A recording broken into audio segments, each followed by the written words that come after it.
علامہ شفاعت رسول صاحب کو اللہ تعالیٰ نے ایسے علم سے نوازا ہے کہ عمدگی شائستگی کے ساتھ گفتگو کرتے ہوئے اور اپنی سحر میں گرفتار کرنے کا ہنر علامہ شفاعت رسول صاحب جانتے ہیں. معروف مذہبی اسکالر ہیں, ان کو خوش آمدید کہتے ہیں. السلام علیکم. وعلیکم السلام ورحمۃ اللہ. بہت شکریہ.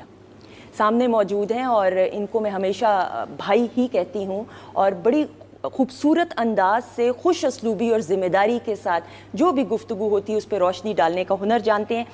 سر شفاعت صاحب, آپ سے گفتگو کا آغاز کرتے ہوئے اب ہماری یہ خوش قسمتی کہ ہم ذکر کر رہے ہیں سرکار دو عالم آپ صلی اللہ علیہ وآلہ وسلم کے, جن کو رحمت للعالمین بنا کے بھیجا گیا, میرے رب کے محبوب, ان کی مبارک ولادت کا مہینہ. بسم اللہ الرحمن الرحیم. اللہ تعالیٰ نے قرآن پاک میں جا بجا نبی پاک صلی اللہ علیہ وسلم کی تشریف آوری کا ذکر مختلف الفاظ میں فرمایا ہے, اور احادیث میں اور تاریخ میں جو نبی پاک صلی اللہ علیہ وسلم کی ولادت کا ذکر ہے وہ بڑا ہی ایمان افروز, اور اگر اسے معجزہ کہا جائے تو اس میں کوئی شک نہیں ہے.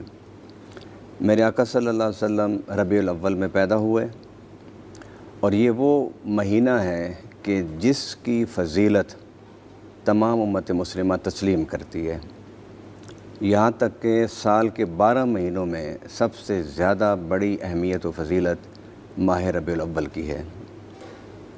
اس میں کوئی شک نہیں کہ قرآن جس مہینے میں نازل ہوا وہ مہینہ بھی بڑا قدر والا ہے. جس مہینے میں حضور صلی اللہ علیہ وسلم نے معراج فرمائی وہ بھی بڑا اہمیت والا ہے, اور وہ مہینہ جس میں شب برات ہمیں نصیب ہوئی وہ بھی مہینہ بڑی عظمتوں والا ہے. لیکن ان سب مہینوں کی عظمت پر اگر کسی ماہ کی عظمت بلند و برتر ہے تو وہ ربیع الاول شریف کی ہے. سبحان اللہ. کیونکہ احادیث مبارکہ میں ہے کہ حضرت موسیٰ علیہ السلام جب کوہ طور پر گئے تھے تو انہوں نے کہا تھا کہ ارنی, مجھے اپنا دیدار کرا, تو رب نے فرمایا تھا لن ترانی, تو میرا دیدار نہیں کر سکتا, تو ولکن انظر الی الجبل فإن استقر مکانہ فسوف ترانی, میں اس کوہ طور پر اپنی تجلی پھینکتا ہوں, اگر تو تجلی دیکھ لی تو نے تو پھر میرا دیدار کر لینا.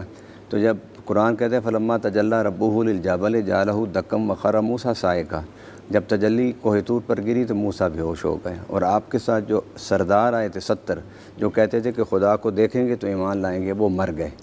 جب موسیٰ علیہ السلام پہ, میں واقعے کی طرف نہیں جانا چاہتا, میں حضور کی میلاد پر فوکس کرنا چاہتا ہوں. جب موسیٰ علیہ السلام بیدار ہوئے تو انہوں نے کہا کہ انی تبت الیک, اللہ آج کے بعد میں تجھ سے یہ مطالبہ نہیں کروں گا. لیکن عرض کی اللہ مجھ سے پہلے تجھ سے کسی نے کلام نہیں کیا, تو کیا کوئی ایسا خوش قسمت بھی ہوگا جو تیرا دیدار کر سکے؟ رب العالمین نے فرمایا ہاں, نبی و آخر الزمان حضرت محمد صلی اللہ علیہ وسلم جو میرے حبیب ہیں سبحان وہ اللہ میرا دیدار کریں گے. سبحان تو اللہ. موسیٰ علیہ السلام نے کہا مل فرق بین الحبیب والکلیم, حبیب اور کلیم میں کیا فرق ہے؟ میں کلیم ہوں اور وہ حبیب ہوگا. فرمایا کہ کلیم وہ ہوتا ہے جو 40 دن عبادت کر کے کوہ طور پر آئے اور آرینی کی صدائیں لگائے, اور حبیب وہ ہوتا ہے جو چادر تان کے ہانی کے گھر سو جائے تو رب اس کو بلاوے دے کہ میرے سے ملاقات کر. پھر وہ پوری ایک حدیث ہے کہ اللہ تعالیٰ نے فرمایا کہ اگر میں اسے پیدا نہ کرتا تو میں زمین و آسمان, بحر و برق کو پیدا نہ کرتا, شمس و قمر کو پیدا نہ کرتا, ستاروں کو پیدا نہ کرتا. اگر میں اسے پیدا نہ کرتا تو میں انبیاء کو پیدا نہ کرتا, میں رسول کو پیدا نہ کرتا. پھر اللہ تعالیٰ نے نام لیے کہ آدم کو صفی اللہ کو پیدا نہ کرتا, نوح نجی اللہ کو پیدا نہ کرتا, حضرت ابراہیم کو پیدا نہ کرتا, حضرت عیسیٰ کو پیدا نہ کرتا, اور پھر فرمایا کہ موسیٰ تجھے بھی پیدا نہ کرتا.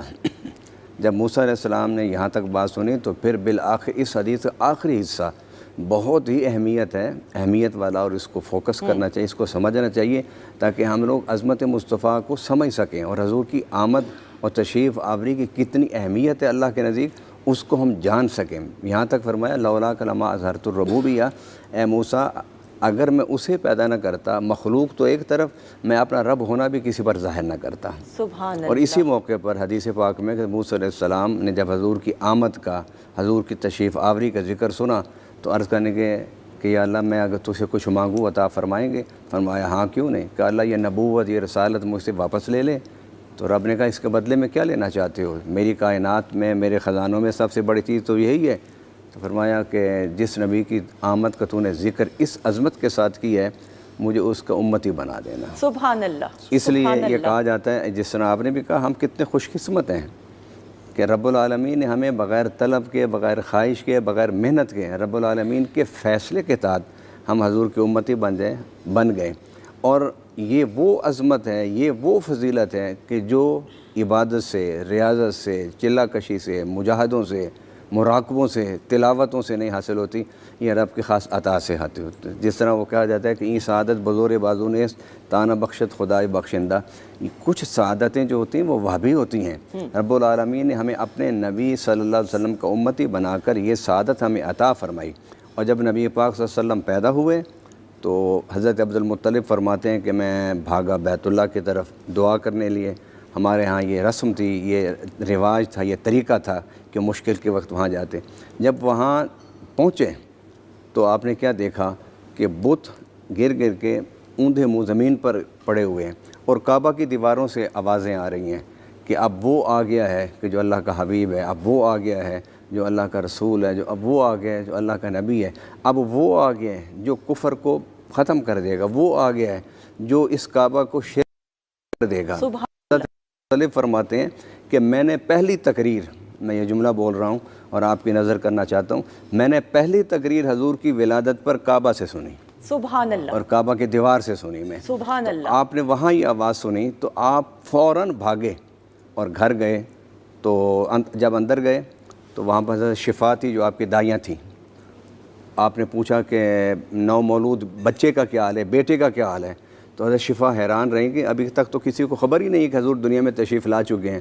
تو عبد المطلب تمہیں کس نے بتایا؟ کہا کہ مجھے کعبے نے بتایا ہے کہ آمنہ کے گھر میں محمد مصطفیٰ صلی اللہ علیہ وسلم کی ولادت ہو چکی ہے۔ سبحان اللہ، سبحان اللہ۔